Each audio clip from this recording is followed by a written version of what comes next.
So Dragon Ball Super Manga Chapter 22 is still getting leaked out as I record this, but it appears that we have Super Saiyan God Vegeta in the manga chapter that Torotaro has created. And I think that this is kind of stupid, to be honest with you. And I'm going to give my thoughts, and I already got like a million dislikes for that because people don't want to hear my opinion first, then dislike.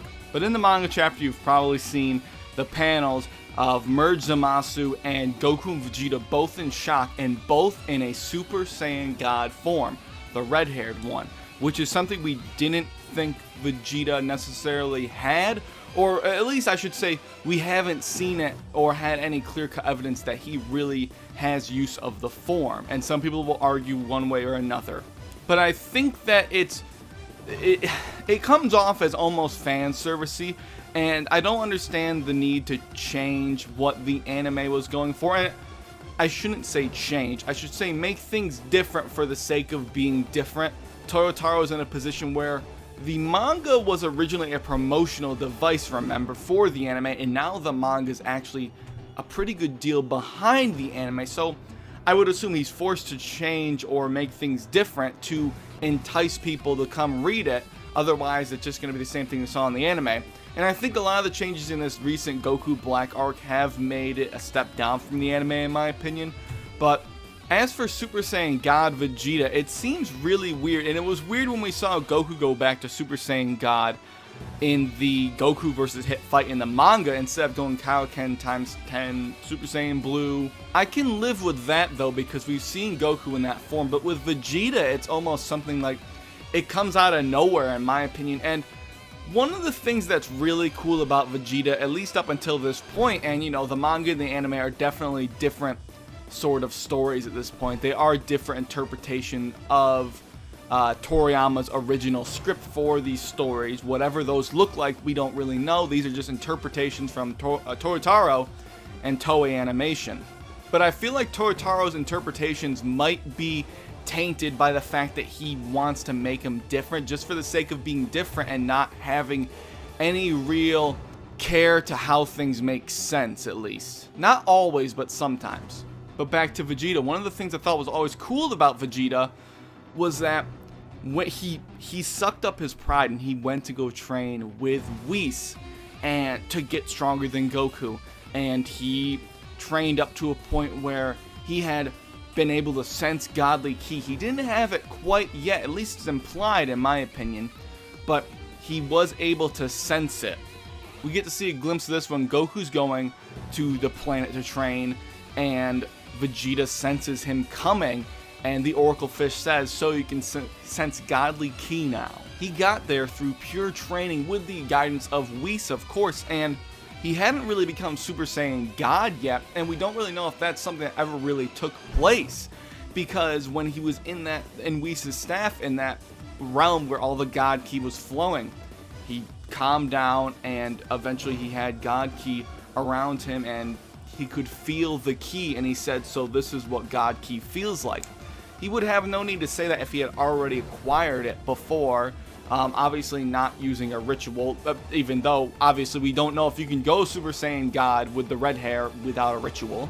But I don't want to go into the parts that don't make sense, you know, having this come out of nowhere really. What I think it is it kind of ruins a bit of what Vegeta had, I think. The problem that bugs me here is that it shows that Vegeta has the God form, but what I don't like is that with the anime, at least, in terms of what that to me was telling me, Vegeta didn't need the red form. Vegeta had gotten to a point when Goku had arrived that Vegeta had surpassed him with, again, the guidance of Whis' training tactics, and then further unlocked Super Saiyan Blue without having that prior power of Super Saiyan God.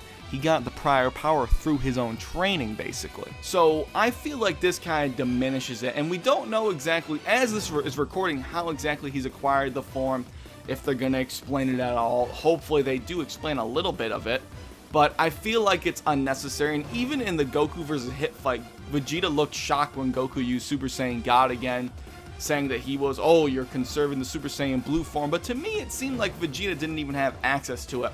There's no clear-cut evidence of that, but I feel like either it was just bad storytelling on Toyotaro's part, or Vegeta really just didn't have Super Saiyan God at that point, or again, it was pulled out of left field here just for fan service, really, or to make things different for the sake of being different from the anime.